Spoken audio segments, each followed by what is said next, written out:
Astro సిండికేట్లో మీ personal and business promotions కోసం కింది నెంబర్కు కాంటాక్ట్ చేయండి.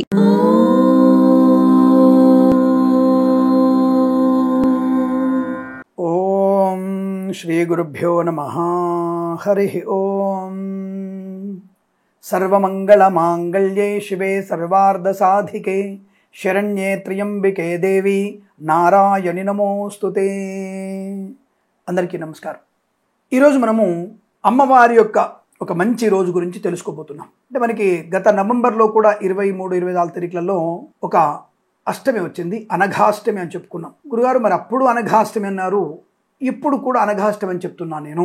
23/12/2024 సోమవారం రోజున మార్గశిర బహుళ అష్టమి ప్రధానమైనటువంటి అనఘాష్టమి. మరి అప్పుడు అష్టమి ఏంటి స్వామి అంటే, ఈ అనఘాష్టమి అనేది మనకి కార్తీక మాసంలో ఒక దగ్గర అమ్మవారి స్థితిని మనకి గోచరించినట్టయితే, ఇక్కడ అమ్మవారి అవతరణ అంటే అమ్మవారు సాక్షాత్కరించినటువంటి స్థితిగా చెప్పబడుతోంది.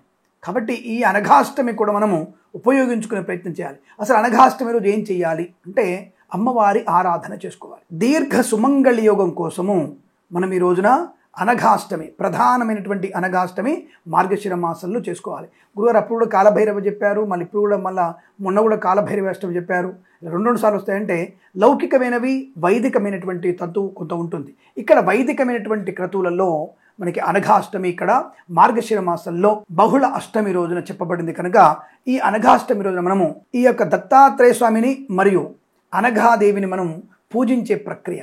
ఈ అనఘాదేవిని పూజన వల్ల మనకి దీర్ఘ సుమంగళి యోగం, ముఖ్యంగా రోగనాశనం కలిగించేటువంటి శక్తి సంపన్నురాలు అనఘాదేవి. కాబట్టి కష్టముల నుంచి విముక్తి కలగడానికి, దీర్ఘ సుమంగళి యోగం పొందడానికి, సమస్త రోగముల నుంచి బయటపడేయడానికి మనం అనఘాష్టమిని ఉపయోగించుకోవాలి. మరి ఇదేమైనా ప్రత్యేకంగా రాశుల వారు చేసేది ఉంటుందా అని అడిగితే, సింహ, కర్కాటక, ధనుస్సు, మకరాల వారు, సింహము, కర్కాటకము, ధనుస్సు, మకర రాశుల వారు ఈ అనఘాష్టమిని బాగా చేయగలిగితే వీరి కొన్ని ఇబ్బందులు ఉన్నాయి.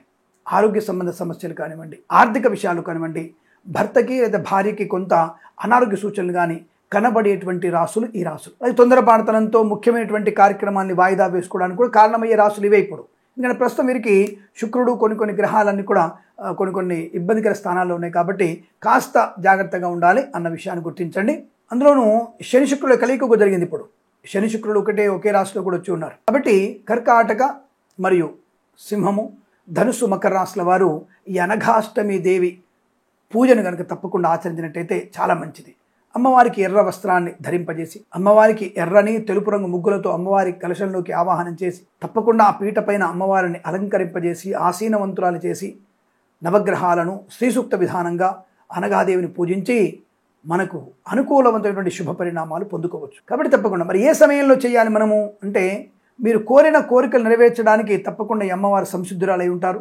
అమ్మవారిని ఇంట్లోకి ఆహ్వానించడమే గొప్ప మనకి శ్రేష్టమైనది. కాబట్టి భక్తి శ్రద్ధలతో మన అమ్మవారికి షోడశ ఉపచారాలు, 16 రకాల ఉపచారాలు అమ్మవారికి చేసి మనం అమ్మవారికి మరి ఏ నైవేద్యం పెట్టాలి, ఏ సమయంలో చేయాలి అని అడిగితే, ఉదయం 8:30 నుంచి 11 గంటల మధ్య కాలంలో ఈ యొక్క అనఘాష్టమి వ్రతాన్ని ఆచరించడం చాలా శ్రేయస్కరం. అలాగే అమ్మవారికి ఈ రోజున పెసరపప్పు, అలాగే దద్యోదనము, చిత్రాన్నం అంటే పులిహోర, ఈ పదార్థాలని అమ్మవారికి నివేదన చేయాలి.